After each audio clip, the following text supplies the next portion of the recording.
Welcome to the Gritty Podcast. I am your host, Brian Call. And today I'm joined by the Gritty Wife. Gritty Wife is in the house. How are you, Suzanne? I am wonderful. Thank you. All right. Well, good. She's my co-host today, Yeah. my wife, Suzanne. And we've been married 25 years? Not quite yet. Not Something quite like yet. that. Almost. A few It's been months. glorious, folks. Glorious. Truly, it has, actually. So we're going to go over my gear for the fall hunts I've got coming up. I've got 3 fall hunts coming up over the next 6 weeks. Yeah. And I have various needs for each trip, but I'm kind of going to go over what I'm using on this immediate trip. And I'm going to try to be as quick as possible. Just boom, boom, boom, go through the list. If you're watching, if you're listening, you might want to go and watch the YouTube video because I'll be putting a list up on the screen, the gear list itself, and on the screen there, and you can kind of go through the list. I'll also have this list included in the description section of the video. So just scroll down and you'll see it. You'll also see links to gear that you can get discounts on and deals on, and usually that stuff also helps us too. So if you want to support the show, that's a great way to support the show.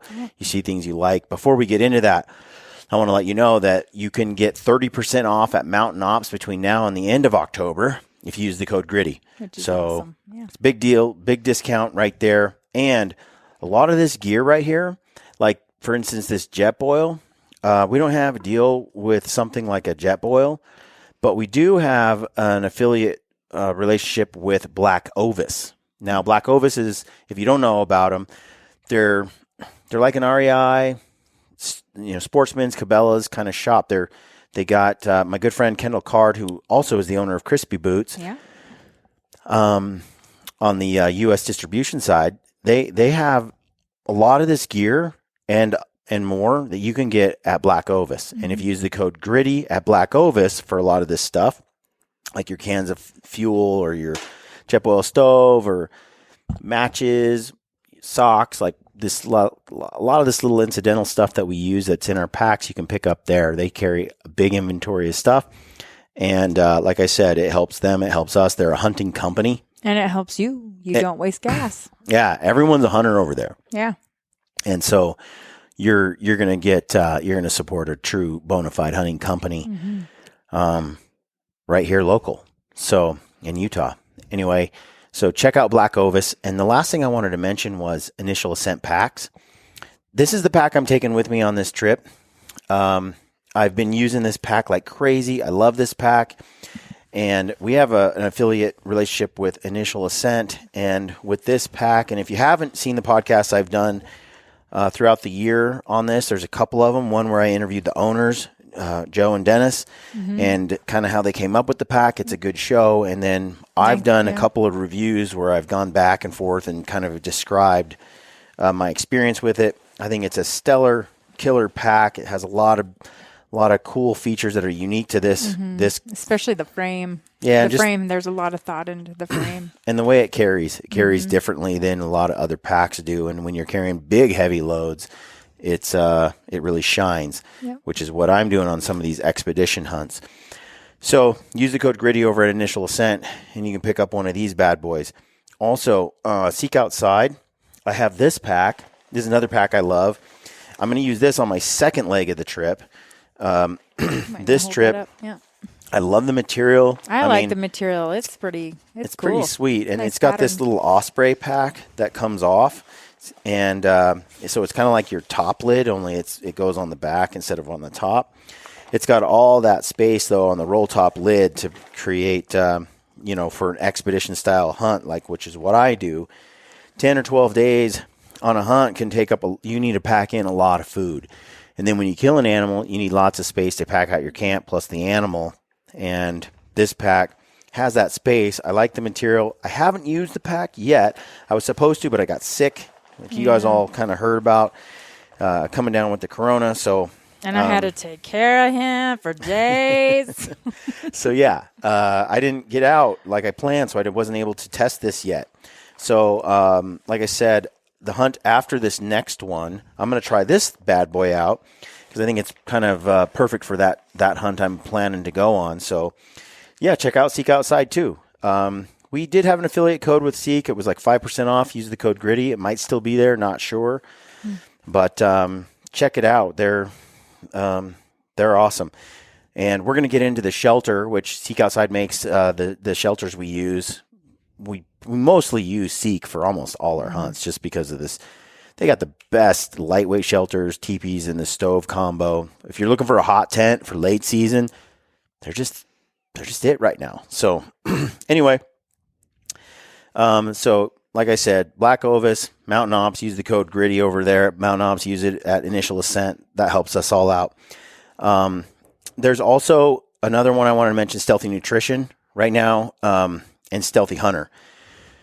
We're going to get into this a little bit later, but the gun covers, the rifle covers, the butt pads that we use for glassing and other things, and then the nutrition supplements, they're all in stock over at Ryan and Hillary's website. Go check that out.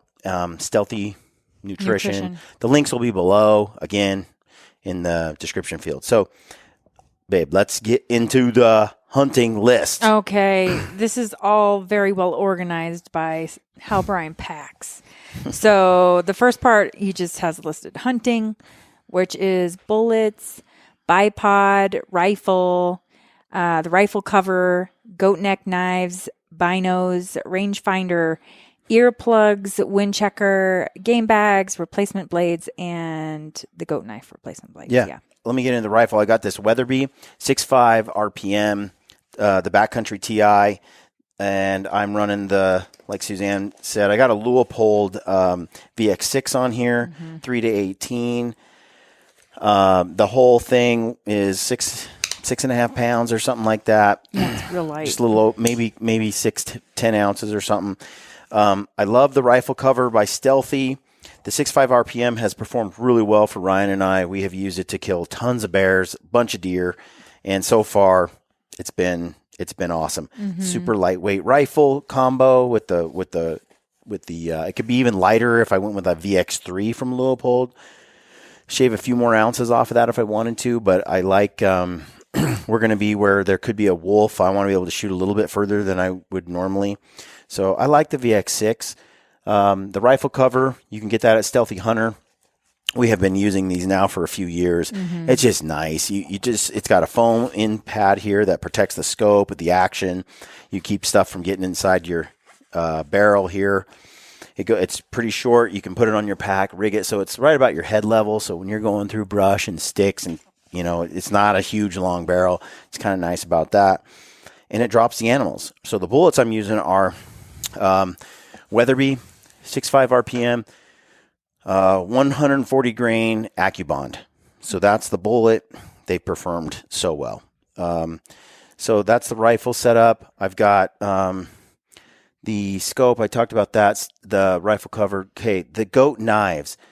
I use both the replaceable blade goat knife and then the one that and it has a neck sheath. Right. And then I run the other goat knife, which is the replaceable blade knife.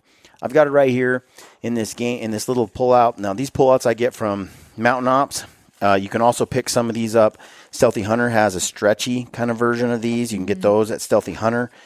Both are great. Inside this bag, it's kind of a little kill kit I have. I've got some cordage here. And then I've got my game bags. These are GRAKKSAW. We like these game bags. They're super lightweight. They're 6 ounces for 250 pounds of boned out meat. They're boned out game bags, so you're supposed to pull the bones out. But I have reused and used and reused these bags. Bring them home. Suzanne washes them for me, and they're back in my bags. And they've been really durable. They're not that puncture resistant. That's hence no bones in them. Right. But as long as there's no sharp objects, because they're super lightweight and thin, their actual stretch ability, and they won't puncture just from pressure. And the tie outs, we tie them to limbs. They got extra long strings for all that. For what we do in the backcountry, hiking like we do, it's like you hardly even know these bags. It's like go gadget. These things come out.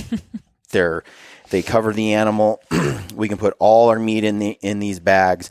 They weigh nothing. It's like I remember the days when I had to carry like 5 pounds of game bags. It was not good. And this setup I really like. And then in here I have my replaceable scalpel blade knife. This is the goat knife I was talking about, and you got the little blade there. It's got some Allen keys in here. Yeah, I was just gonna say it's got tools in there too. Little 550 cord. You got your sheath right there, and I keep those blades in this bag. And then, like I said, I have my goat knife around my neck. I don't have that with me right now, but it's a lot like the Benchmade Altitude, but way less expensive, easier to sharpen from home.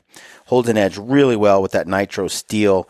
Totally love the goat knives. Mm-hmm. And if you use the code GrittyGoat over at Goat Knives, you get a good deal on those knives, and helps the show out too. And honestly, I can hardly justify a Benchmade given the price point and the performance of the goat knives. So check those out. Okay, I think you need to tell them a little bit about your earplugs, because those are real different. Yeah, so the earplugs, I carry those in my Bino harness. I got them right here in the side, right there. You pull them out. These are the kind that that you form to your ear. So you buy them at probably Black Ovis, and you get your little putty, like 2 types of putty. You mix them together, gets a little warm. You stuff them in your ear, and then these things conform to your ear. Ryan and I. So is there like a right and a left once they harden? Yeah, there's a right side and a left side. They're 2 separate kits, and then these things pop right in your ear. They just fit. Those don't look so clean, and they create a good seal. Who cares? And and these things are they're important when you're shooting a rifle without a suppressor. We're working on suppressors, but that's going to be a wait longer still. But I love these earplugs. I can pull them out. They're right here in my harness. They're ready to go. Saves my ears. We got the muzzle brake on these rifles. Mm-hmm. So really do need that. And then the wind checker, it's right here. It doesn't matter. Just any wind checker. GRAKKSAW game bags. Use the code GRITTY at GRAKKSAW, by the way, to get your game bags. He also sells the boot dryers, which I'm going to talk about later. And the links are below. Yeah. Again, replacement blades, goat knife. Okay, so that covers the hunting section for now. I really should throw on there in the hunting section, babe. Can you add the spotting scope? Oh, okay. So right here we have the LEUPOLD gold ring spotting scope. I love this thing for backpacking. Okay, if you're going to go into the backcountry, you need something lightweight but gets the job done. This. Sometimes I'll bring it with the cover on it. Sometimes I'll ditch the cover just to save some weight. But this is a LEUPOLD gold ring made in the U.S. For backpacking, it's hard to beat. It really is. It's light. It's tiny. It's a 12 to 40 power scope. And honestly, it's like indestructible. But it also gets you just the range you need for some of these backcountry mountain hunts when you're backpacking. 40 power is pretty good. Sometimes we might have to get a little closer, but we don't have to get too much closer. A lot of times those 65 power scopes, they're really blurry once you get above 50, 45.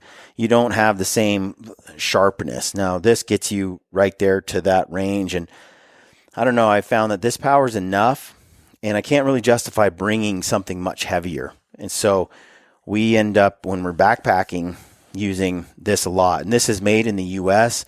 This is the gold ring. LEUPOLD's they just got a great backpacking check out their scope site here. About those. The other thing too that I like about this is this eye cup. I really like the way the eye cup is built. The other thing is, if you saw the film that we did with Adam Weatherby when he took his bear this spring in our bear hunt from this spring, we filmed that hunt on this with an iPhone and a phone scope. So the phone scope will go right on here. Filmed that, and it turned out to be pretty darn good footage for being done through this spotter. Right. So check that out. It's definitely one. People ask me all the time, "What do you guys? Should I leave my spotter at home?" Well, and it's 5 pounds. Yeah, I mean, when you're backpacking, I get that a lot. But this thing right here, I'm impressed with what it can do for the weight. And really, it's all those decisions you got to make when you're in the backcountry. Right. You know, weight's a big deal. So that's on that list too. And then in conjunction with this, I've got this LEUPOLD tripod. I'm impressed with this. The other favorite tripods I use is GRAKKSAW. And they're a lot more money than this is. I got to say, I'm impressed with what LEUPOLD come out with this year, what they're selling. This is the Alpine CF 425. I don't like the ball heads that come with it. I like a panning head or a fluid head. I prefer a fluid head overall. But for a backcountry scope or a tripod, this little puppy, it's lightweight, compact, carbon fiber. I'm impressed. Mm-hmm. You know, it's pretty tall. It's also got an extension piece if you wanted to. It's a pretty darn good value. So check that out. And then I think that's it, hon, for the hunting section. What's next? Okay, we got your Possibles medical pouch. Mm-hmm. I'm just going to start reading these off. So you have Benadryl, a tourniquet you want to add to it, ibuprofen, the AirPad patch kit, Tenacious Tape, Cepacol cough drops, which are the best, Sterile Gauzes, super glue, zip ties, compass, Imodium AD for emergencies, Leukotape, Band-Aids, and QuikClot. Yeah, so you can get these QuikClot for blood clot. You stab yourself or you get shot. You can take these QuikClot deals and shove them in your wound. And, you know, everything that's on there, the Leukotape is a must-have. The Imodium AD is a must-have. All those things, to me, are must-have. I never have had a allergic reaction yet in the backcountry. Oh, for Benadryl, yeah. But I know people who do. They get stung by a bee or just something happens. You just want to have some of that. The tourniquet, I don't have one in here, but I'm looking at, they have a few of them out there that are really good nowadays. I need to get one of those and add it to the kit. But otherwise, the Cepacol cough drops, those have been money when I got sick with the Rona.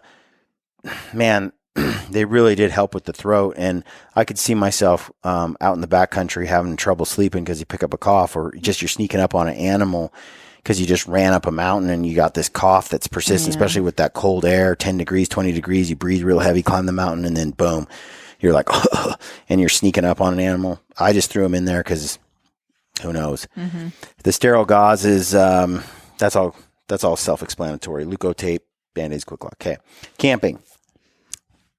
Okay, so what we have for camping is the foot and the hand warmers, the Peaks long spoon, the Silky Saw Pocket Boy, Peaks mug, SteriPin, pack cover, your headlamp, the microlight bottle, cordage rope if you need to hang something, the Jetboil fuel, the Jetboil stove, Allen key wrenches, tools, Bic lighters, plasma lighter, the garbage bags, the heavy duty contractor garbage bags, boot dryers, your butt pad, the Hydrapaks, and the waterproof matches.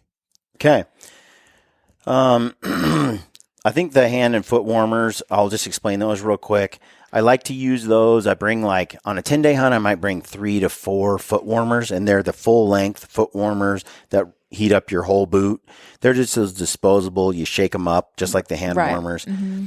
Man, when it's like 10 degrees and it gets really nasty and you're in the backcountry and you're glassing, having something like that on a day that's windy or where you just somehow your feet just got cold and they can't get warm, it's really nice to be able to just take that external heat source, heat one of those pads up, throw it under your foot, boom, you're done. On those 10-day hunts, like 4 of them can be hiking. So, you know, you bring 4 for the sitting and glassing days, 4 for straight up 4 or 5. You don't need those days because you're going to be moving so much. Mm-hmm. So it's just good to have. Same with the hand warmers. The Peaks long spoon, that's just when you're eating a Mountain House, well, I never eat those. When you're eating a Heather's Choice or a Peakery Fuel or something like that, which I do like those meals, you need a long spoon's handy. And then if you're cooking in your Jetboil, and that's what I have right here, I have the Jetboil Mini Mo. And the reason that we use the Mini Mo, it conserves fuel.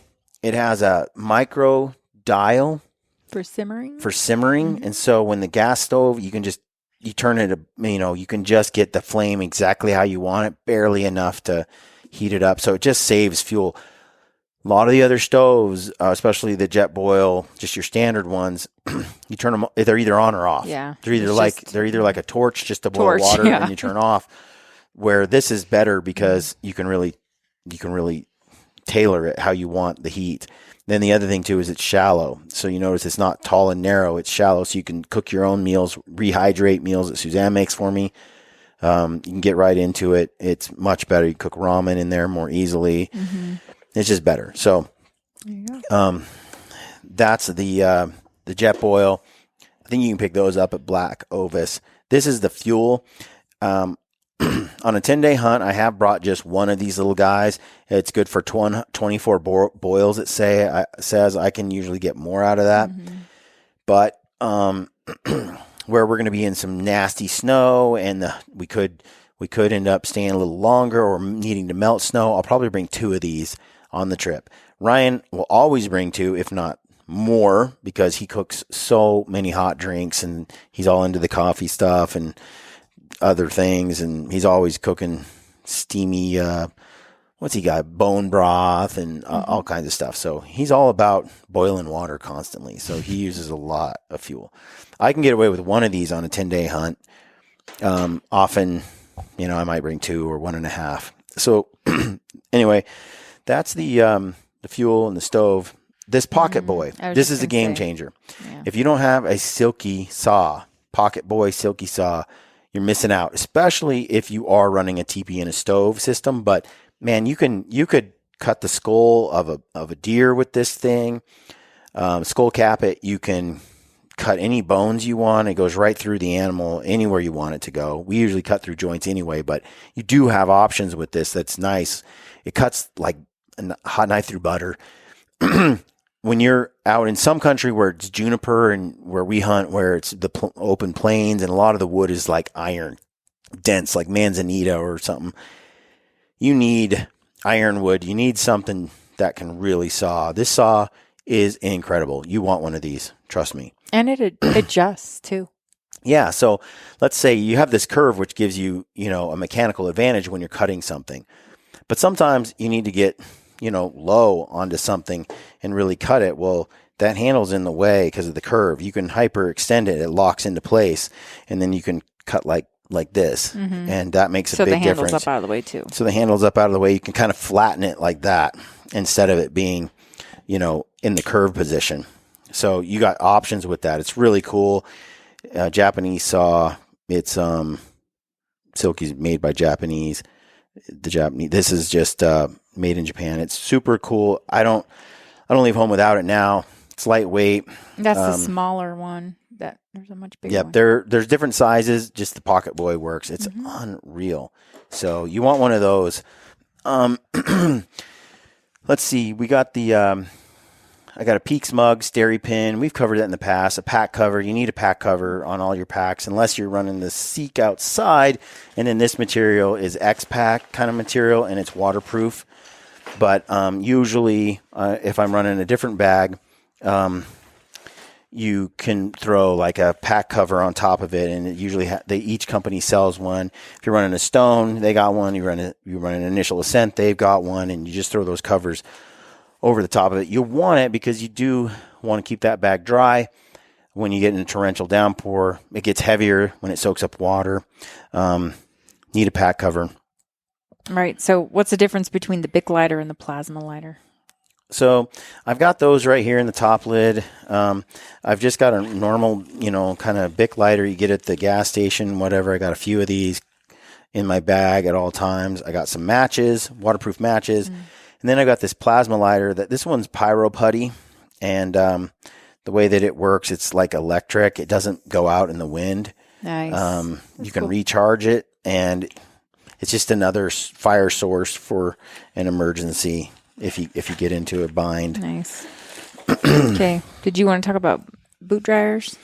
Yeah. So the boot dryers. I've been running the boot dryers for a while now. I think when your feet get wet, and sometimes they do, you slip into a creek or whatever.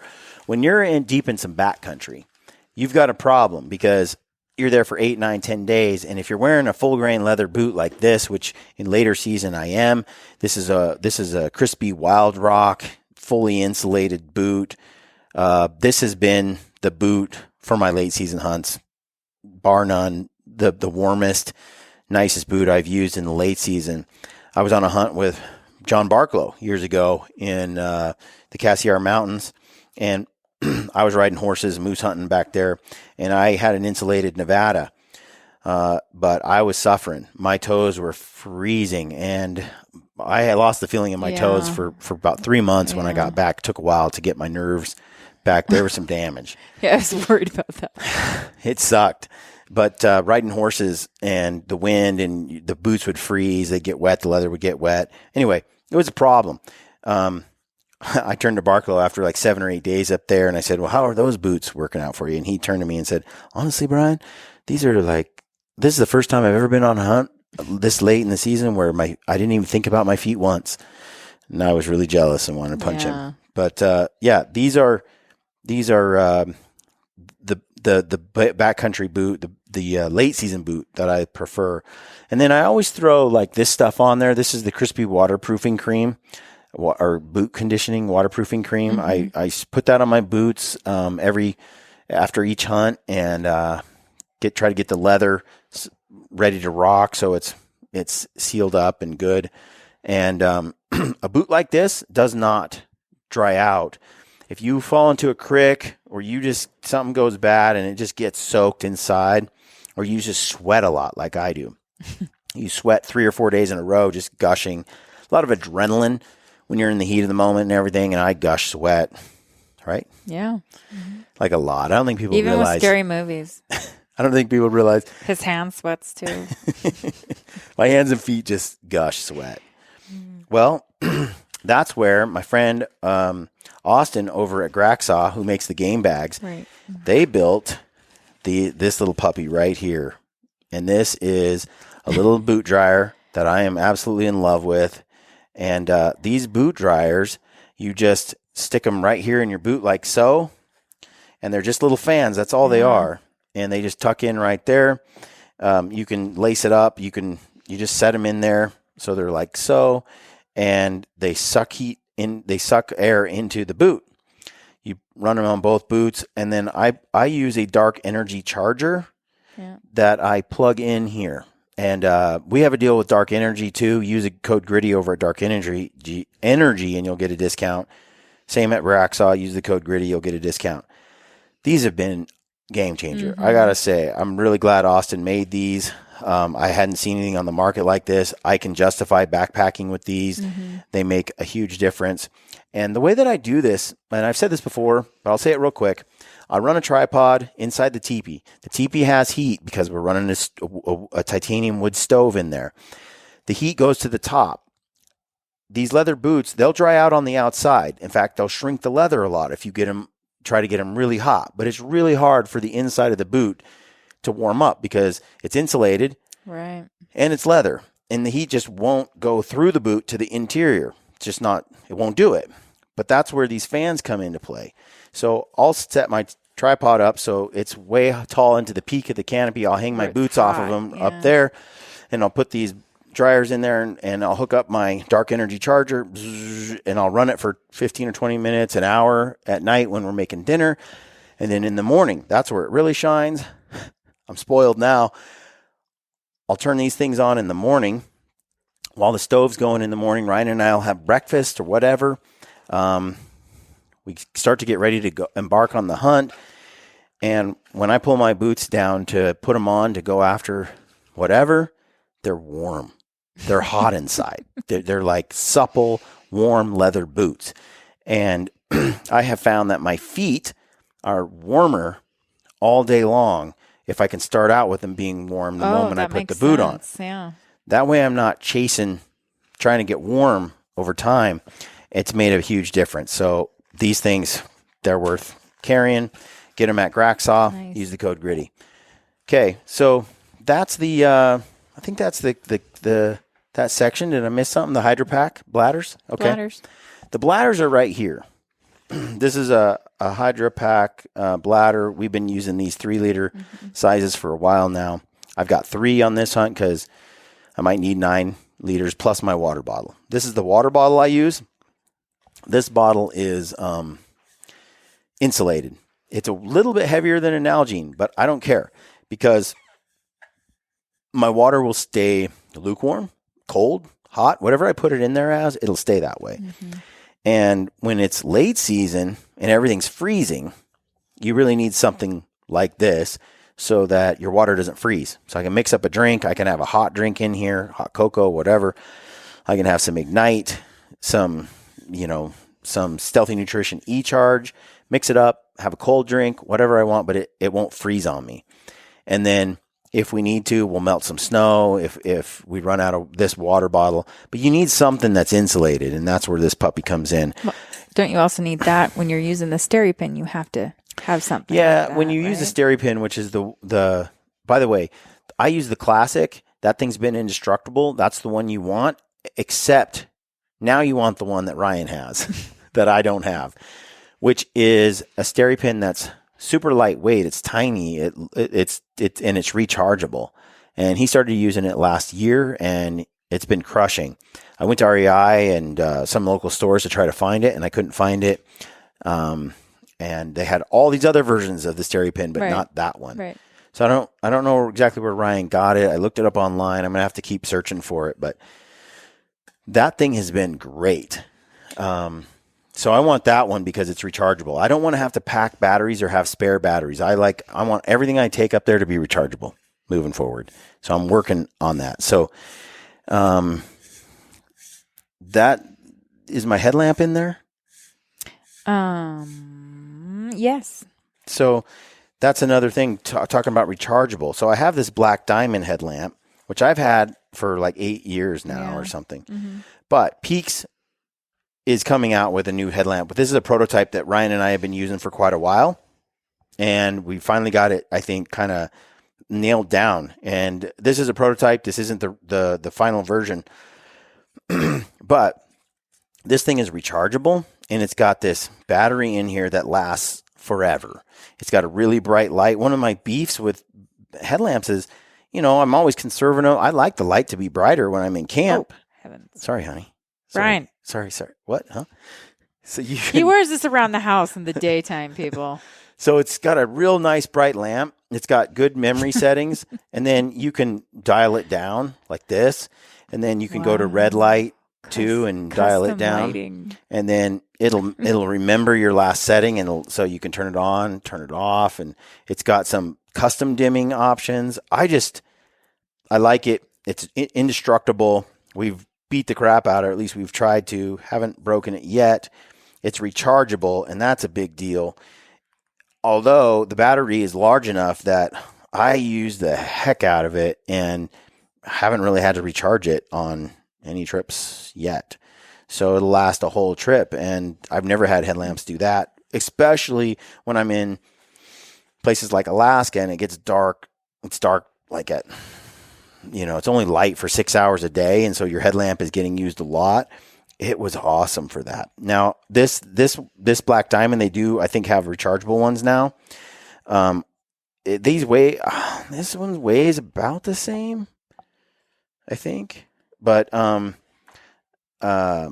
got to say, I'm in love with that Peaks one. This one kind of has the same stuff. It's got some dimming options, but it doesn't run as bright, and it definitely runs out of battery when you run it on the bright setting, where this one by Peaks doesn't. So look for the Peaks one.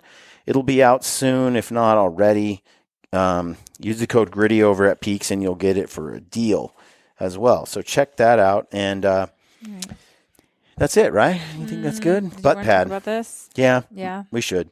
This is the Stealthy Nutrition, Stealthy Hunter glassing pad. Some of you guys have seen it in some of the hunts. We used it most recently on that bear hunt that we did in the spring. You'll see Ryan use it actually he sets it up so he can put the butt of his rifle on it with his bipod out, and he sets up and he settles on the animal, and it worked really well. So that butt pad is... Didn't you also say it's good also for a hunter orange if you Yeah. Turn the orange side out and strap it to the outside of your Yeah, bag. on those states where you got to wear orange, you put your backpack on, it covers most of your vest and your hat, and some wardens throw a fit, and so it's nice to have this on the back of your pack, so you got orange on the back. It just gives you a few more of those cubic inches when you're backpacking. The pad is just so versatile. It's hard to leave at home, and more we use it, just the more I love it. The other option, though, is you can bring, and this is what some guys do, is they bring in one of these, either the Thermarest Z-Lite foam pads, or this one is a Nemo switchback pad. They're pretty light. They're heavier than this pad. But the advantage is it's a whole length of a body. But it's a lot bigger, though. It's a lot bigger and bulkier. Like this, I can just strap to the back of my pack, and then it's right there accessible when I pull it off to sit on it. I don't have to figure out where this thing goes. It's clunky. Might catch on something. It's not my favorite. So this is an option. If I am hunting where there's cactus and spikes on the ground and I'm putting out my air pad, I might bring this just so I can lay it down and put my air pad on top and then use this as my butt pad. Just depends on the situation. So anyway, that's that. Right. One thing I didn't mention was the bipod. We've been running the Spartan Precision bipod on the Weatherby 6.5 RPM that we've been shooting on all our rifles, really. And I think it's the Pro or the Elite or something. It's the Spartan Precision, really nice one. But we just got a Backlands. It's BACKLANZ, I think. I think so. It's at Ryan's house right now. I'm going to get my hands on it. He told me it's pretty sweet, so that's what I'm going to probably put on this rifle just to try it out on this next trip. I'm hearing good things about that little bipod. So super lightweight, sturdy. I think I'm going to like it. I have my issues with the Spartan Precision, just where it mounts up there. It can kind of get loose sometimes, and I do like my Harris better, but it's my Harris bipod, but it's heavier. But the other thing is these quick sticks. You can see I've got them on these Sissy Sticks Peaks trekking poles, and it's got these little black adapters. You stick them on like so, and you just twist it, and now you have a pair of shooting sticks. Boom. It's pretty slick. Brad just used it. Him and his brother, like they just got home and they all ordered their own. Yeah, it's pretty handy. It is so handy that you're already carrying trekking poles. Yeah. You already have these adapters on there. Boom. There you go. Now you have your shooting sticks, and you can raise and lower these. When I was hunting grizzly bear, I needed them about 3 feet high to get above the brush because there's nowhere to lay down prone. This became a game changer. Use your backpack on the back to steady the butt of the rifle. You get pretty solid rest shooting off of this stuff. It's cool. So those are the quick sticks. They're on the Peaks trekking poles. Something to look into. You may not bring a bipod at all if you have something like that, shooting sticks, but just set quick sticks. They'll be in the list here. Okay. So I think that gets us through the most of it. Yeah. Okay. Toiletries, baby wipes, lotion, steroid cream, Aquaphor, Recticare cream, nail clippers. That's what I've got. Essentials. Okay, let's talk about it. The Recticare cream is lidocaine. Yeah. It's just numbing cream. You could just put lidocaine cream on there. No, you just go to the hemorrhoid aisle and pick up the Recticare. It's a pretty heavy duty. I don't even know. I don't have it with me, but it's in the kit. So I like baby wipes. I like a little lotion in there. The steroid cream is exactly that. It's a prescription steroid cream. I never leave home without it nowadays. Even when I get poison oak, I rub that stuff, or poison ivy. It'll kill it in a day or two. It's amazing. Yeah. The Aquaphor I use, they have the butter, the rash stuff for the old the Bag cheeks. balm? Bag balm. Aquaphor is not oil based. It's water based. Yeah. It seems to work great. Seems to be much better on the body. I have to use it because I will chafe in the nether region, in the little crack there. Same with, I've never had to use the lidocaine cream, but I have it in there because I've been on hunts where somebody gets swamp butt and they're hiking along and they're bleeding or they're just sore, you get diarrhea. That's where the Imodium AD is important, which is in the medical system, so that if you do get diarrhea, it's bad if a guy gets diarrhea, it's coming down his legs, he can't stop it. Now you're hiking and sweating on top of it, you're chafing, you're burning. That sounds like some bad food you're eating. It's called beaver fever. Oh my gosh. And so that's where some Aquaphor, the Recticare cream can numb a lot of spots discomfort that are in pain. And the steroid cream can heal some stuff real quick. Aquaphor lubes stuff. So there you go. That's the toiletry kit. The oral care, of course, toothbrush, tooth floss, toothpaste. Boom. Okay. Sleep system, tent, shelter, ground cloth, air pad, and sleeping bag. And the U-turn stove is also in your sleeping system because if you're not warm, sometimes you don't sleep. Yeah. So we've talked about this before. I'll run through it real quick. Cimarron, teepee, Cuban fiber, lightweight, two-man. We like to use it with just the two of us. We run the Seek Outside U-turn stove. Any of the U-turn stoves, the biggest stove when it's really cold, the next stove down when it's not as cold. U-turn stove. And has a Cuban fiber pole right here. And then right here's the stove pipe and part of the stove. It goes in that little cylinder. It's pretty slick. Nice. Yeah, you got to have a stove. You got to have a hot tent. You got to have a teepee in late season. It changes your life. It's the way to go. And then right here, I have this. This is just a secondary shelter. It's a Cuban fiber tarp by Z-Packs. It's 6 ounces. It's like 8 by 10 or something, or 10 by 12. I can't remember. Been using this for 10 years, I think, close to it. It's unbelievable. It doesn't weigh anything. It's hard to leave at home. If we do burn down or something goes south with our teepee, we always have a secondary shelter. When we leave our teepee set up and we strike out for the day, maybe we hike 7 miles from, or hopefully not 7, but 3 miles or something from our teepee. But we get caught in a rainstorm or a downpour or a blizzard. You always have this secondary shelter. Throw up your trekking poles, stake it down, and you have yourself, a makeshift shelter to weather the storm so you can get back to your other shelter. So that's always in the bag, especially on these late season. This is a Tyvek ground cloth. You can pick these up for $20 on like eBay and Amazon or whatever. They have grommets in them. You throw them in the washing machine and you just wash them like 10 times through the washing machine over and over again until it breaks down and doesn't make noise and doesn't crinkle. So it's pretty much soft and lays out flat, and this Tyvek works great. But new Tyvek sucks. Make sure you run it through the washer over and over and over. Not the dryer, just the washer. Don't need soap. You just need to break it down, and the washer does a great job. When you're done with it, it'll look a lot different than see how crumpled junk. Yeah, see how smooth and supple that is and stuff. Looked a lot newer when you first started. When you first get it, it looks like tinfoil. Yeah. I mean, it acts like tinfoil. Yeah. It's the worst. And it's loud. So, and then I'm running the Thermarest Neo Air, the Xtherm Thermarest.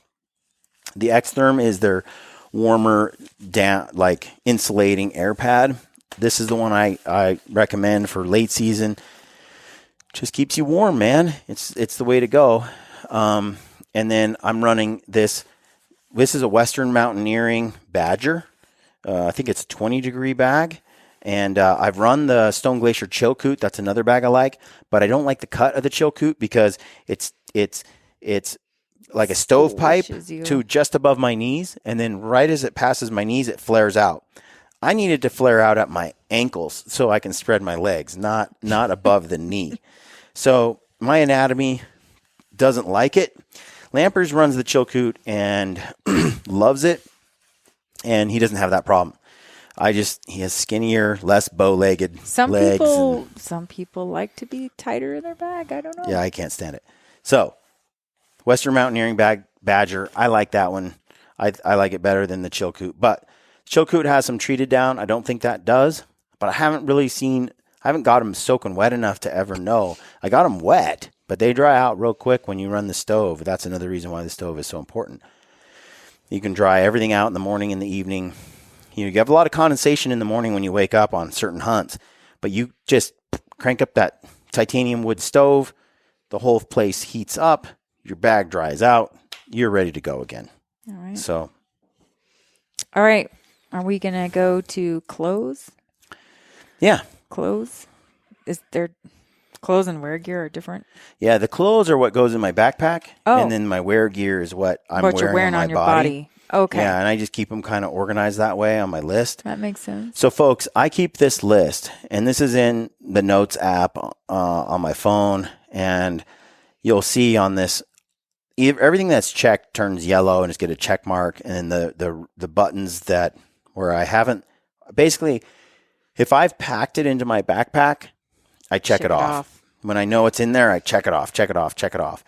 If it hasn't been checked off, that means it's not in my bag yet. I need to locate it and get it put in there, or I didn't bring it. Okay. And you can duplicate this list, or you can just uncheck everything and recheck it and just use this over and over as a tool every time you go on your hunts.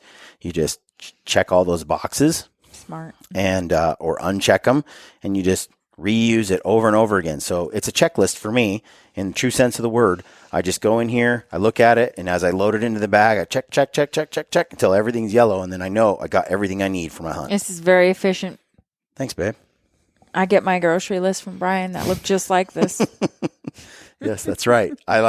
And he edits them all the time. Okay. So, clothes. Sitka liner gloves, Darn Tough, wool hiking socks, Smart Wool sock liners, Sitka puffy jacket, Black Ovis puffy pants, rain gear, gloves, gaiters, the Peaks gaiters, Sitka merino gloves, and mittens, and the Catula micro spikes. Yeah. Okay, so my favorite gloves of all time so far have been these Sitka mittens. They got a Gore-Tex outer. They have this inner like Prima Loft insulation, and you can see you can put on this right here. You can just use this like this. If you need a little wind blocking or a little more warmth, you can throw this on, or you need it to be waterproof or it's snowing. This will keep everything dry. You can pull this little lever, tighten it down, this little string, and it's tight. I like those. I like them for so many reasons. And then when I'm really sweaty and hot, I'll strip down to just rain gear sometimes, and then I'll put this thing on right here, and I'll just wear this with my trekking poles. It'll block the wind, keep that icy wind off me, but I'll generate heat. I'll just have like a merino top and my normal pants on, and then just a rain gear outer, and that works really well for me. And these dry out really well in your teepee. The other thing too is with mittens, they're just way warmer than gloves. Gloves don't keep your hands warm in really cold temperatures unless you have some crazy giant thick-fingered gloves, which I hate.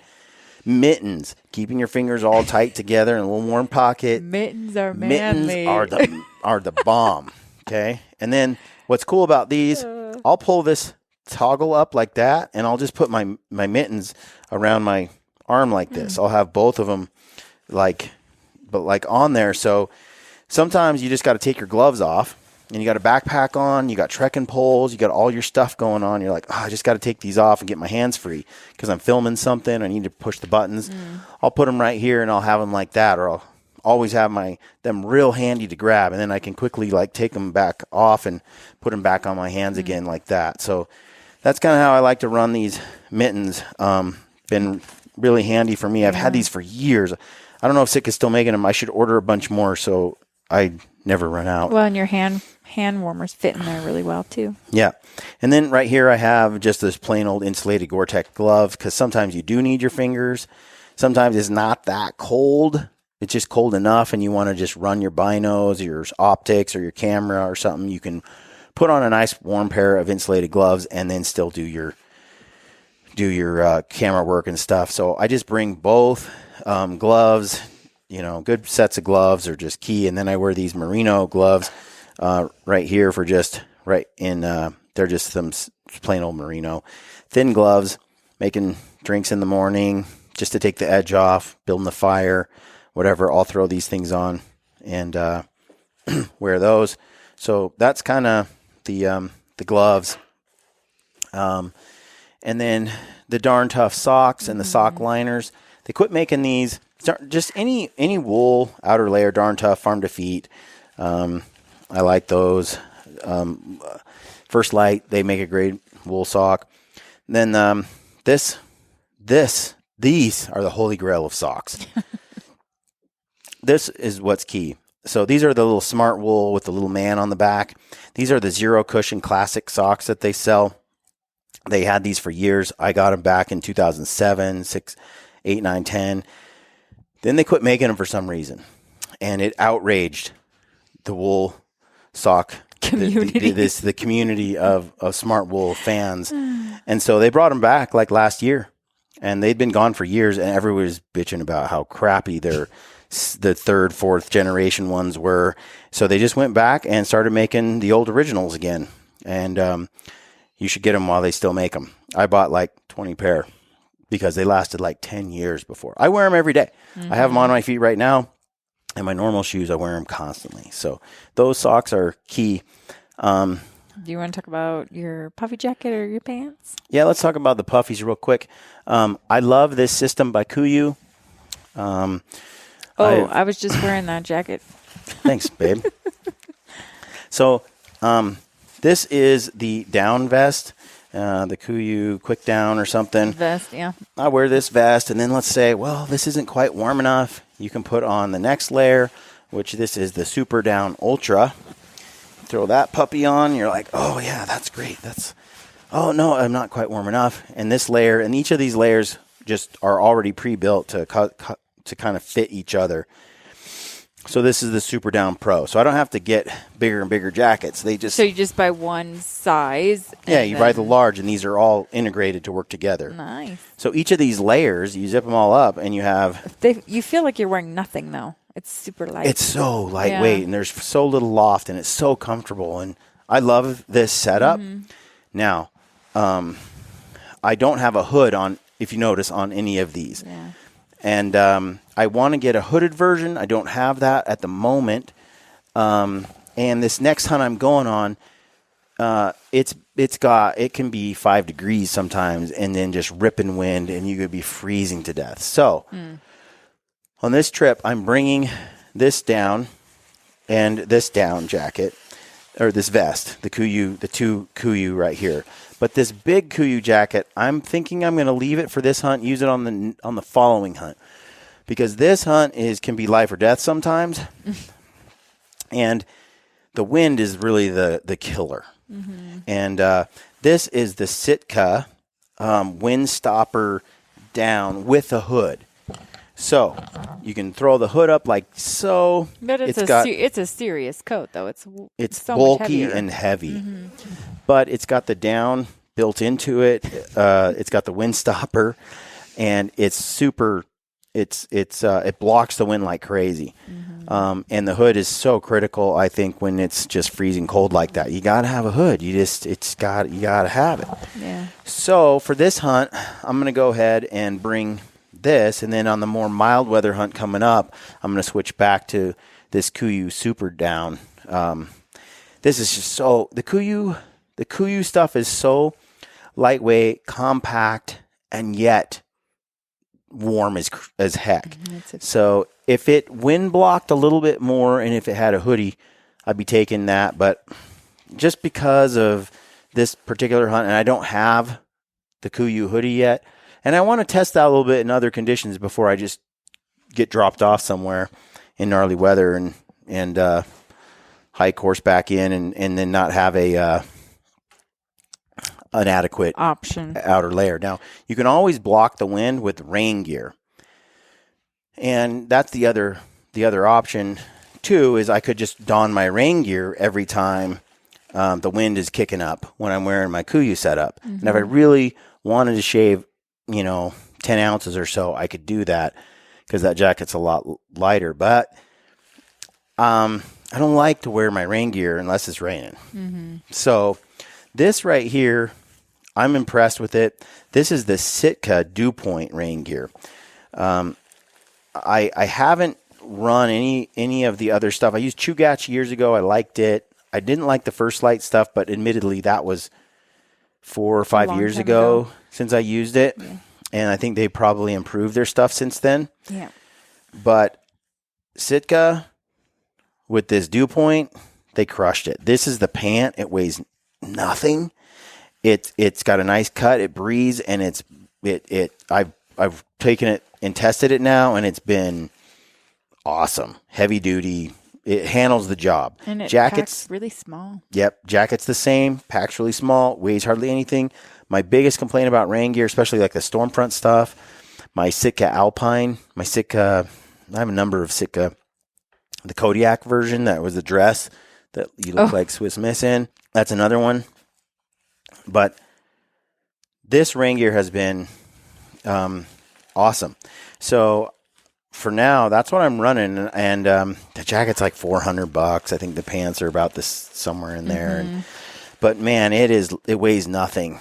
And it's compact. It's kind of hard. Now I don't mind bringing rain gear on the hunts because you got this lightweight but high performance product. So I'm curious how the competitor versions fare, but Sitka did a great job on this dew point stuff. I'm impressed with it. I got a pair of pants from Kendall at Black Ovis, and I tested those first, and then I'm like, okay, all right, I'm going to get the jacket too. I bought the jacket because it goes so well. I was impressed with the pants. So I'm going to try out some of the other brands down the road. But for now, dude, this is cool stuff for backpacking. Impressed. Happy with that. All right. I think you need to cover your puffy pants because those have some really cool things. Oh, yeah. So I have got those at Black Ovis, right? Yes. Yeah. So let's talk puffy pants because I was there when he tried them on. All right, so I have these Black Ovis puffy pants. Let's talk a little bit about puffy pants. You have to have them. Even though they look hideous, they're a much needed item when you're glassing. Yeah, in late season, it's just nice to have them. So you can set these up so you can step through them like this, just by unzipping the side. And you can just kind of step through like so and put on your puffy pants. Or they can zip all the way off. But you throw them on like so. And I don't hike in these. I don't care how they look. I just basically want to wear a sleeping bag. That's pretty much it. When I'm glassing, I want lots of mobility and room and air pockets. Pockets. These pants make you look fat. Thanks, babe. These air pockets. But they're also extra larges. These are an XL. And the reason I went with XL is because I'm not trying to make a fashion statement. And because I want lots of room, I want to just sort of let them drape off my body. And that's what these did. They do that well. And they're really, air is your friend. Like, they're a little bit warmer than if they were tighter because air hits the outside. It conducts through the down a little more. The air pockets just add a little warmth. Too. I didn't notice. Got a little pocket there. Yeah. They got a pocket right like here. 3 pockets. And then they have a pocket that takes you through to the inside of the... You can unzip it right here, and then you can get right into your inner pocket. So okay. And belt loops. Yeah. So you could go with I'm a 30 size 34-30, 34 waist, 30 length. Mm-hmm. You could go with my size. The large fit great. I could fit the medium barely. Yeah. It was tight. Yeah, it was tight. But the large was fine. But I just when I wear these, I don't hike in them. So that brings me to why these are $150 at Black Ovis, and with the code Gritty, they're less. But they're what I like. But the competitors is what? What's the next lowest price? $250. Yeah, in there. So there's a huge difference. You're saving $100. They're half the price, or a third, or almost they're a third. They're really a half. It depends on the brand. Yeah. But I'm going to show you guys this. So they zip on, but they'll zip all the way off like that. The zipper goes 2 ways. Yep. Nice. So you can zip them all the way off. You could even use it as a and then you just put them on like this, and you Velcro them like that, and then you zip up that leg. So that's nice. Nice, right? Yeah. Right. I know you think I'm hot in these. So that's the pant, right? And So I think that there's a little more durable pant. These are welded seams instead of sewn seams. Oh, they're kind of melted, right? And so, they're not going to be as durable as your Sitka, but the Sitka is heavier, and they're kind of just more. They're just built more heavy duty. I haven't used the QU, but if they're like the jackets, then they're lightweight, high performing, probably lighter than these. Get even more compact. Although these are high quality, high down. And for the price, man, it's hard to beat. So check out Black Ovis, because I'm not wearing them to use, just to sit in or to sleep in. So that's my. You could sleep in them. Yeah, right. Do you want to go over these? The Gators. So the Peaks Gators, I think you all should check them out. We have been testing. We've improved them over time to get better and better and better. And I think right now, that Peaks Gator is among the best on the market. They're awesome. So if you want to compare them to the OR Research, I think KUIU makes a good gator. I think Peaks makes a good gator. I think OR Research makes a good gator. Right now, I think they're out of stock at Peaks, but I think they're fully in stock at Black Ovis. Ovis 7. So you can use the code over there at Black Ovis. But Peaks Gators, they're a must-have. Got to have a good gator. Okay. And you don't want the Kennetrek, in my opinion, and you don't want the Sitka. Those are two, stay away from those. But the KUIU's, from what I've heard, is not bad. The Stone came out with a new one. I don't know enough about it. Haven't seen it enough. I think it looks slick. I've heard, I don't really know. I can't really speak on it much. But I know what I can do to these Peaks Gators. I know what we could do to the OR. And I've heard nothing but good stuff about the KUIU. So those are the three I think. And if it were me, if I were you, I would buy the Peaks, because Peaks is with gritty. Are we ready to go to what you're wearing? Well, we can talk about the Catula microspikes, because I need to throw that on there. You should throw on there the somewhere in there. I don't know where microspikes fit, but the MSR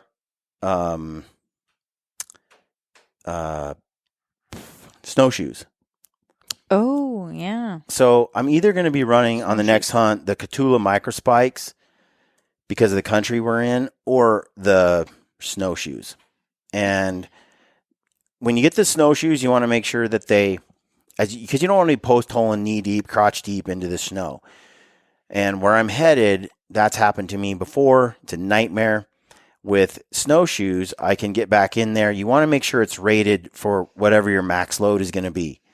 So I'm having a little bit bigger snowshoe than I need to get in, because I know on the way out, I'll be carrying, instead of carrying a 60-pound pack, I'll be carrying a 110-pound pack. So I add that weight up, and you can do the math, kind of figure out the snowshoe that's the right snowshoe for the weight that you're going to put on it. So again, the Catula, you don't want any other microspikes than the Catula. I've tried a bunch, at least in my experience. The Catula are the best. I've tried 4 other brands. They collect ice worse than the Catula. And you start building up these chunks of ice. And then you're walking on stilts, and you're kicking it off constantly. Every step is bad. That's happened to me before. The Catula don't come off. You'll be hiking along, and all of a sudden you'll look back, and you'll be missing both your microspikes, and you'll be digging in snow holes for the next 100 yards trying to figure out where they went. The Catula are the way to go, and they're spelled KAHTOOLA. I think that's how you spell it. And that's the one to get. Are those the one I tried? The microspikes? Uh-huh. Probably, yeah. Then there's let's see, beanie, ball cap. I talked about the crispy Wild Rock. What I didn't mention was the sheep feet. So you got these sheep feet inserts. Anybody who doesn't have these, if you don't have a custom orthotic, these are worth every penny. Period. End of story. These are the half, the 2/3 size, or the 3/4, or whatever it is. And I use these in the running shoes, like these. And then I have a full length one that's for hiking. And what it is, it's a custom orthotic. They measure, they do an imprint of your foot, and then they build the custom orthotic to match your foot. And then you throw those in your boots, and you're in heaven. And it's funny, the other day, Caitlin, my daughter, came along and snagged my boots. Yeah. And we were the same size. We're both the same size. Mm-hmm. She's an Amazon. And she put on my boots, but it had the sheep feet in them. And she was like, whoa. What's wrong with your shoes? What's wrong with your feet? And it was funny because I don't feel them because they fit me like a glove, and it's just comfort. Yeah. You throw them on. Oh, nice. She put them on, and they don't fit her foot at all. And she's like, my feet are all like torqued in your toes. And I got hobbit feet. She's got different shaped feet. Mm-hmm. So that was kind of funny. But they make a big difference. Get yourself some sheep feet if you don't have them already. Throw them in the Laponia, and I think they take that boot to another level. Keep your feet from sliding around, but it's just helps with all that foot fatigue. You'll notice a big difference. I wear them every day in all my different pairs of shoes, my running shoes. They've really been awesome. So check those out. Use the code GRITTY, and that's over at Sheep Feet. I think that's it. The KUIU hoodie, Mountain Ops Merino. I've talked about that before. I have the Mountain Ops Merino. I love merino tops. I love merino against my skin. I think merino is the way to go. You're out there 10, 12 days. It keeps the stink off. It just never gets grimy. They're so comfortable too. They're comfy. They breathe. It's the way to go. They stay warm even when they're a little bit wet. You know, it's the way to go. The KUIU pants. I've been really impressed with the Katana, which is what I've been running. But and my other favorite pant is the Sitka Timberline. I love that pant. Have for years. My daughter stole my last pair that doesn't have a hole in the butt. She went out last weekend. She went on a bison hunt, and she wore my Timberline pants. And I love those pants. You may have to rip them off her body because she keeps wearing them every day, even when she's at home. Every day. So I love the Sitka Timberline pant. But I've been wearing the KUIU the past year because I love the vent zips for the cooler, like the spring and the September hunts, and even in Alaska over the summer hunting grizzly bear. And I love them. So I've got this pair of pants. What are they? The Pro or something? I don't know for sure, but they have the knee pad. They're the KUIU pant with the knee pad. But these are not removable. Are they? They're sewn not in? removable. Okay. They're sewn in, and then they have this. But this zip right here, this vent on the side, they're nice, stretchy. I've been so impressed with KUIU pants that I'm going to go ahead and wear this warmer, heavier duty pant on this next hunt. I'm going to leave the Timberlines at home because they are pretty ragged. The one thing about the Timberline is the knee pad. I want the knee pad. I love the knee pad in the snow and the cold weather. But at the same time, the knee pad doesn't breathe well. And it's big and oversized. And I get super wet, clammy knees all the time wearing those pants. And I'm hoping that the way these are built, and since I've been testing them, I've noticed the other pair, you have to take out the knee pads when you're washing them, and then you got to find them later and put them back in. Yeah, so I don't know. I'm going to try these pants, and I'll let you all know how it goes, but that's what I'm running for the pants is these KUIU. So far, I've been really impressed with KUIU's puffies and their pants. All right. So let's talk electronics. We've got batteries, the Dark Energy, power cords, iPhone, Onyx Maps, movies, books, podcasts, earbuds, Garmin, and the Peaks trekking poles. Garmin InReach. So I don't know why these are here. I use the Garmin InReach for texting and sending messages in and out. It's just that little, as I have it in here, it's just a little, you guys probably know what it is, but it's how I can text. It's a satellite device, so I can communicate with my wife and family and stuff. It syncs with my phone. It's just this little guy right here. You get a little plan. It's like $25 a month or something for some limited messages. And so, anyway, I run that. That also allows me to get weather. Also, I can communicate with other hunting buddies who have them. You can communicate InReach to InReach. So I can text Ryan if we split up and he goes up canyon for 3 or 4 miles. I can go down low and we can text each other. So when you don't have cell phone coverage, you have satellite. And that's how we roll. There's delays in those communications, but they're reliable. They will send those messages. Then my wife knows where my GPS points are as well. And it's an SOS device. If emergencies come, I can just hit that and then get rescued, hopefully. If there's not a delay. I always load OnX maps onto my phone. I have it on this checklist, so I remember to download the maps to my phone. So when I lose service, I can still see the maps. You need to download those before you go. Mm-hmm. So that's on there to remind me. And if you don't have OnX maps on your phone, you should get it.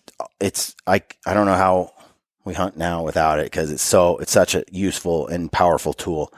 You can use the code GRITTY and you get 20% off your memberships at OnX Maps. I always download for the iPhone. I download 5 to 10 movies to my iPhone for the season or for these hunts that I haven't seen or that I like. And I just bring those because you never know when you're going to get weathered in, be stuck for 2 or 3 days. Alaska was one of those. And we watch a movie every couple of hours.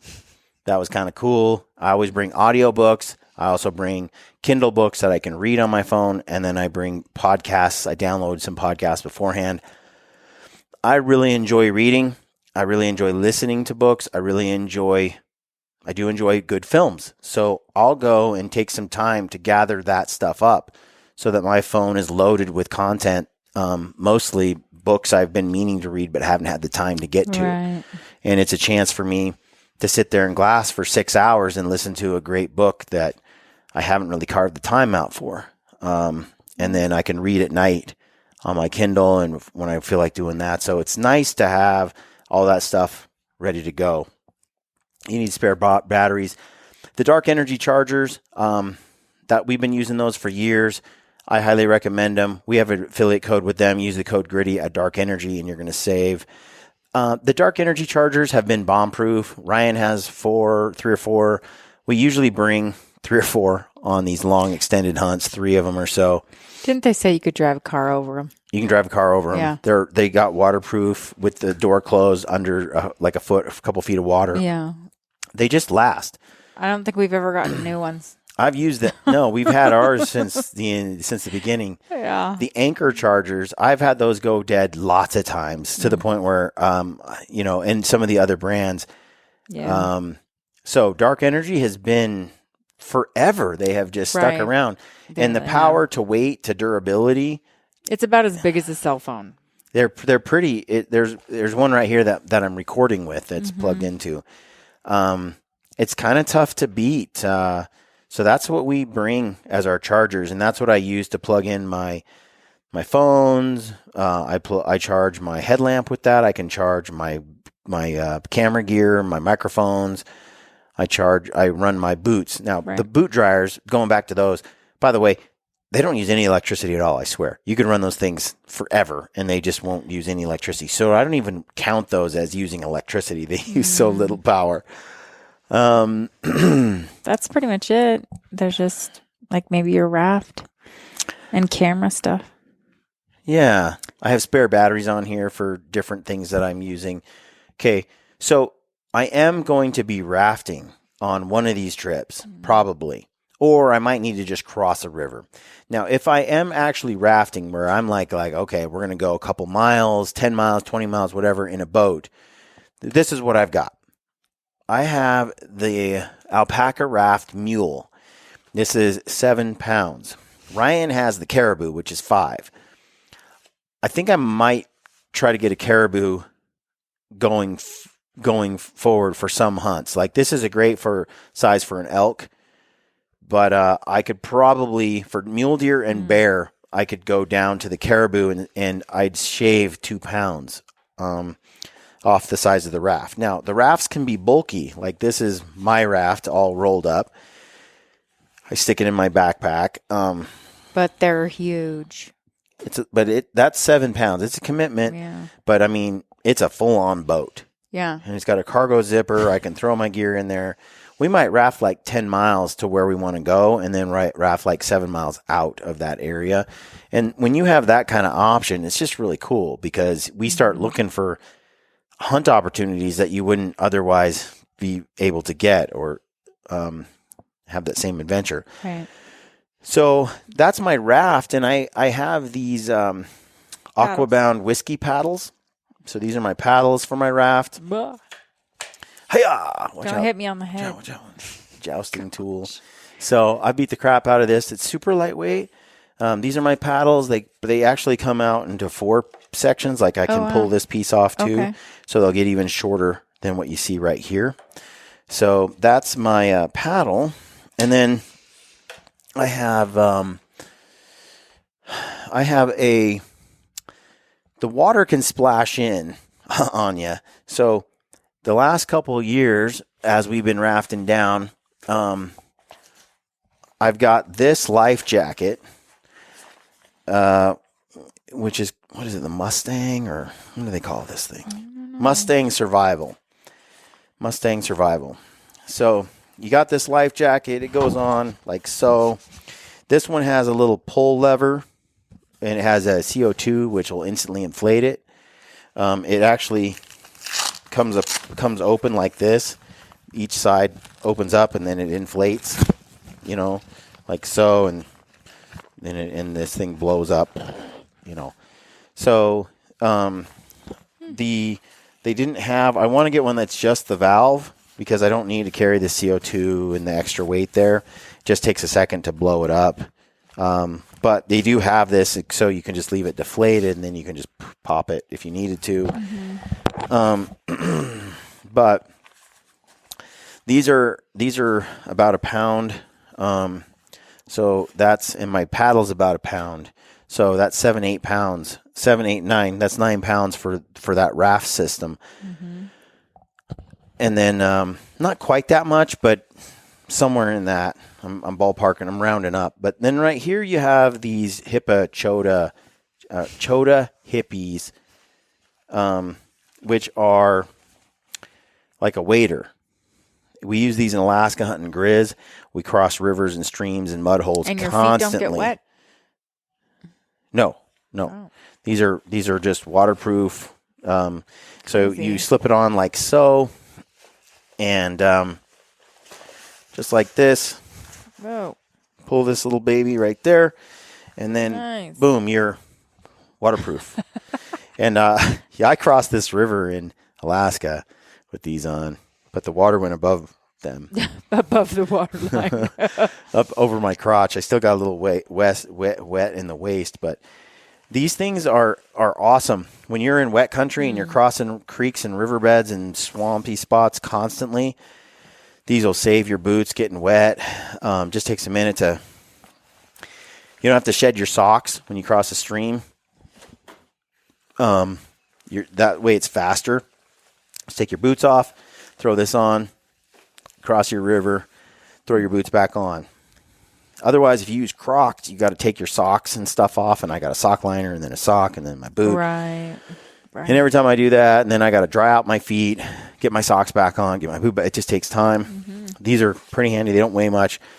They're useful. So when we're rafting long distances, we've been running these. And what we do is we put on our rain gear, put our boots in the cargo inside the boat itself. We put on our rain gear, and then we put these on over our rain gear, or vice versa. Right.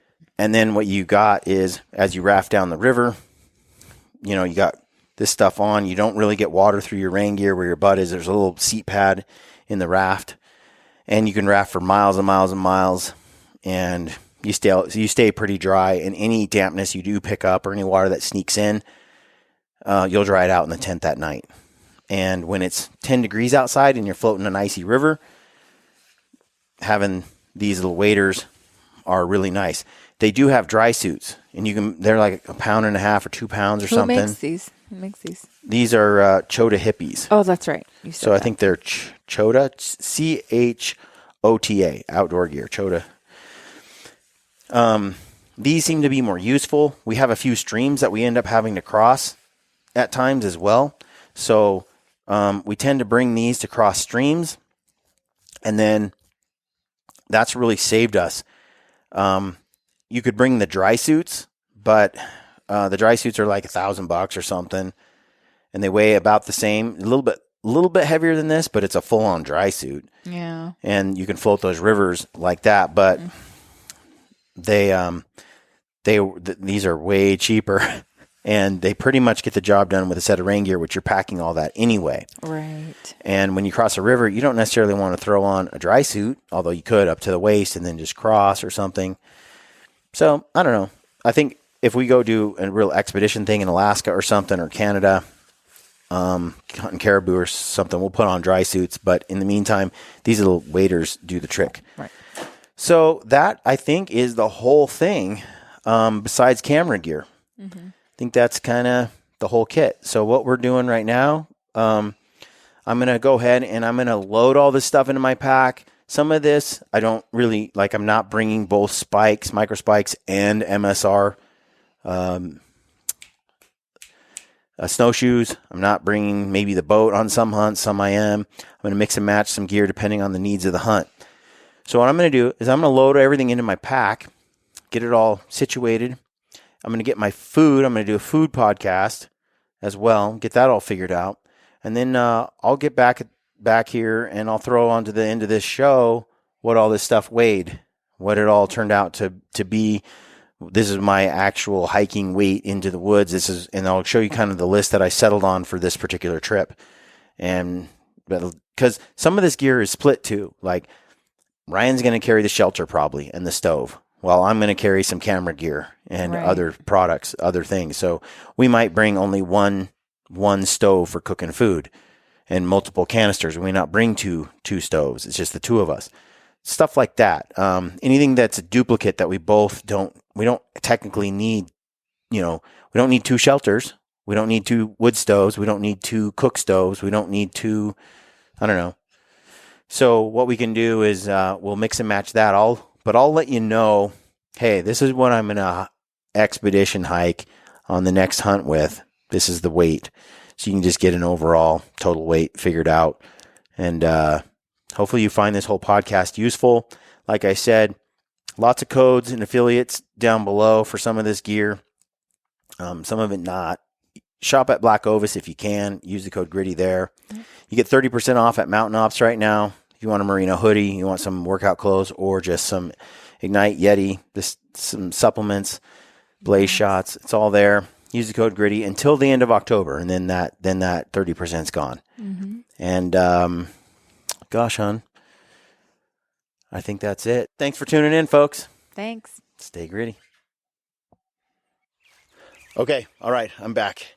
I got my pack all filled up, and I just wanted to touch base with you before I close this podcast, what the overall weights were. Basically, my pack is 40 pounds. That's the base weight of my pack. Now, the pack has most of what's on that list, but I removed the things that lampers would carry that we'd split the weight on. So I gained some efficiencies there. I'm not going to go over that.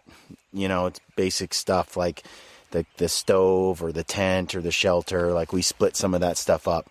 So my base weight is 40 pounds. And then that doesn't include my bino harness or chest rig or kind of the clothes I have on my body. So there's a little more weight there that I didn't include in that number. My food is 2.4 pounds a day. On a 10-day trip, that's 24 pounds. So my pack's right around 64 pounds with the food. That weight does include the 9-pound raft that's in the kit. So, if I didn't have the raft, I'd be around 31 pounds base weight plus food. So this just gives you guys some general numbers for, a trip like this. Yeah, so that's it. The rifle is about 7 pounds total weight with the scope, the Stealthy Hunter rifle cover, the rifle itself, some bullets. So add those 6 pounds to the overall load that I'll be carrying. So it looks like I'll be carrying about 70 pounds. But keep in mind, every day you eat 2.5 pounds or 2.4 pounds of food a day. 30 the raft stays by the water. Let's say you hike from that area, so you only have the raft when you actually have to pack it. Otherwise, it's being used. But it's no joke when it comes time for us to pack our animals out. If we each kill a deer and we're really, really remote, kill a wolf or something like that, you load up that load. It could be a 2-tripper, depending on how it goes. But in general, that 40-pound pack, I'll have my food consumed. I'll add 100 plus pounds of meat and head and horns or more, 100, 150. So depending on how much meat there really is and what we do with that, you could be carrying a 150-pound pack out of the wilderness or more. Typically, if it's flat and it's easy trail, so be it. I carried 160 pounds with my elk last year, roughly 8 miles, and that was rough. That's big weights. That's a lot. That's real heavy. So if I can keep it around 120 pounds, 125, that's kind of ideal for a pack out for me. But it could be I just go 90 pounds and make 2 trips or something like that. Just depends on the area and what happens. And it could be that we get 1 buck, we pack that one out together, and then we come back and we get the 2nd buck. So you never know what'll happen. But wish us luck. And the next podcast, I'm going to go over the food, what exactly I'm bringing, what it weighs, how I got to this number. So check that out. That'll be coming out right after this podcast. Hope you like it all. Hope it was useful. Good luck on your hunts and stay gritty.